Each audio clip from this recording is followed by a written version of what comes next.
Arsène Lupin en prison de Maurice Leblanc.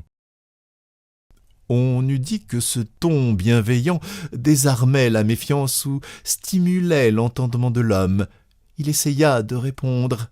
Enfin, habilement et doucement interrogé, il réussit à rassembler quelques phrases d'où il ressortait ceci. 2 mois auparavant, il avait été amené au dépôt.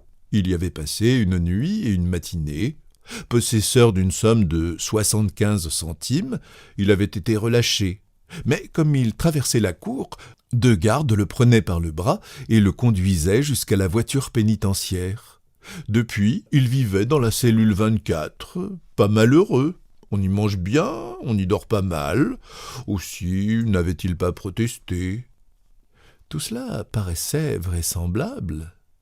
Au milieu des rires et d'une grande effervescence, le président renvoya l'affaire à une autre session pour supplément d'enquête.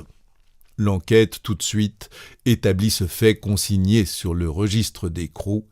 8 semaines auparavant, un nommé Baudru-Désiré avait couché au dépôt. Libéré le lendemain, il quittait le dépôt à 2 heures de l'après-midi. Or, ce jour-là, à 2 heures, interrogé pour la dernière fois, Arsène Lupin sortait de l'instruction et repartait en voiture pénitentiaire. Les gardiens avaient-ils commis une erreur?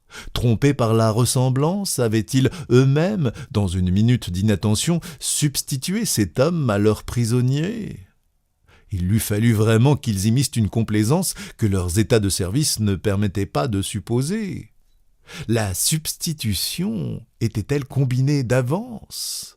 Outre que la disposition des lieux rendait la chose presque irréalisable, il eût été nécessaire en ce cas que Baudru fût un complice et qu'il se fût fait arrêter dans le but précis de prendre la place d'Arsène Lupin. Mais alors, par quel miracle un tel plan, uniquement fondé sur une série de chances invraisemblables, de rencontres fortuites et d'erreurs fabuleuses, avait-il pu réussir? On fit passer Désiré Baudru au service anthropométrique. Il n'y avait pas de fiche correspondant à son signalement. Du reste, on retrouva aisément ses traces. À Courbevoie, à Asnières, à Levallois, il était connu. Il vivait d'aumône et couchait dans une de ces cahutes de chiffonniers qui s'entassent près de la barrière des Ternes. Depuis 1 an, cependant, il avait disparu. Avait-il été embauché par Arsène Lupin? Rien n'autorisait à le croire. Et quand cela eût été, on n'en eût pas su davantage sur la fuite du prisonnier. Le prodige demeurait le même. Des 20 hypothèses qui tentaient de l'expliquer, aucune n'était satisfaisante.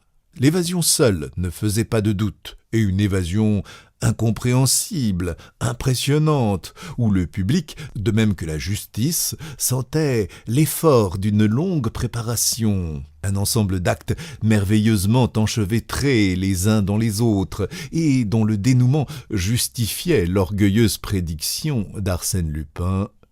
Je n'assisterai pas à mon procès.